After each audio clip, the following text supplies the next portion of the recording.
Presiden Gibran Rakabuming Raka batal melakukan kunjungan kerja ke Kabupaten Yahukimo, Papua Pegunungan, Rabu 14 Januari 2026. Wapres batal terbang ke Yahukimo karena ada laporan dari intelijen terkait pergerakan suatu kelompok. Dilansir dari Tribun Papua, TPN PBOPM secara terbuka mendeklarasikan menolak kedatangan Gibran ke zona perang.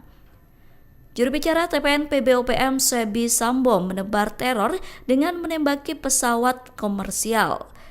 Aksi itu dilakukan sebagai peringatan keras. Download Tribun X sekarang, menghadirkan lokal menjadi Indonesia.